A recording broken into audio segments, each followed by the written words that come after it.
Candace, and I am a volunteer at the Suicide Prevention Center. I have been a volunteer for about a year and a half.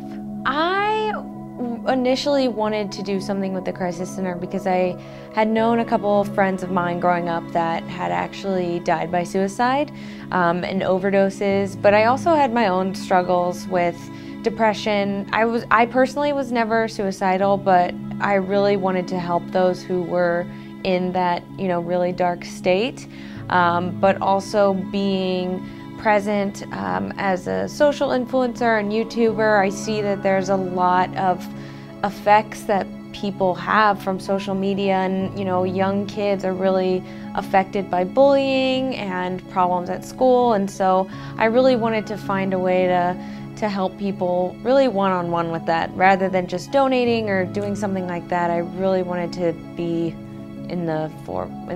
I really wanted to be like in the battleground, basically, of what was going on. We trained Saturdays and Sundays for about 9 weeks. So that is a lot of one-on-one practicing, a lot of really learning about suicide, depression, addiction as a whole.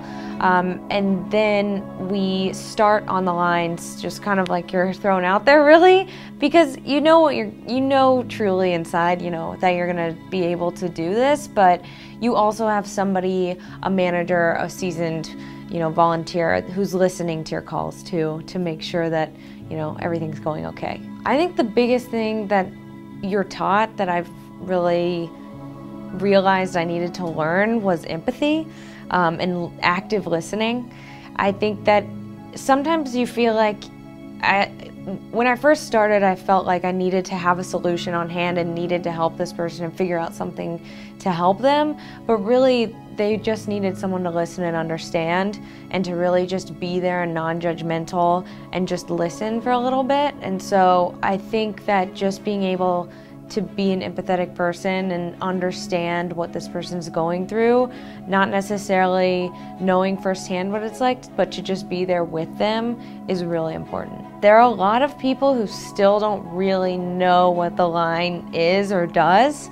There are a lot of people that call and they're almost like apologetic for calling, or they're like, I know you don't want to deal with this right now, and it's like, I'm here, like, I chose to be here. It's my job to be here.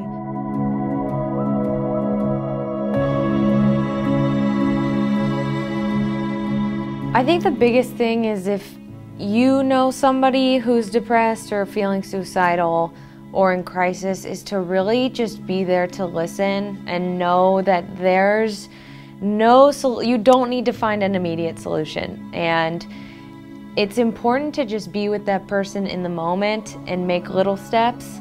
But also, the thing that I learned really was that I was so afraid to say the word suicide and to say, are you suicidal? Because I thought that would trigger them, or make them die by suicide, or make them act on what their thoughts were. But it was actually more important that you do say, I'm really concerned, and are you feeling suicidal? What would you do? What's your plan? And that's sometimes really surprising to people to say. Just ask about it. Just be upfront, because it not only puts that in reality for that person, but also lets that person know that you're coming from a non-judgmental place.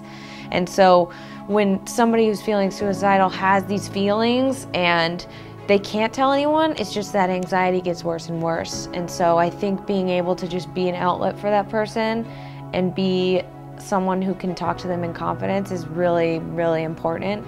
But if you are feeling suicidal or depressed, like, I always tell people, even if we hang up right now and in 2 minutes you feel like this anxiety is coming back, like, call us. I mean, like, everybody who's at the Suicide Prevention Center wants to be there, and sometimes people don't think that we do, but I mean, like, I come here every week and I'm here and I want to be here to help them, and it's okay to call the line if you're not immediately suicidal. And even if you're just trying to look for help, trying to look for someone you can talk to, like a therapist, or how to move forward with treatment, we're also somebody you can call, because we have all the resources possible.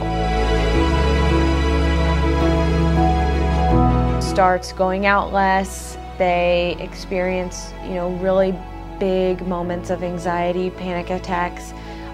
They're sleeping a lot, or they're not sleeping at all. So it's one or the other, really.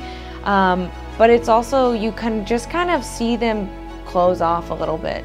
And that's where it's really important to kind of be with them before they reach that point to where they don't even want help anymore. And so it can be very scary, but it's also something that they really would rather have that help.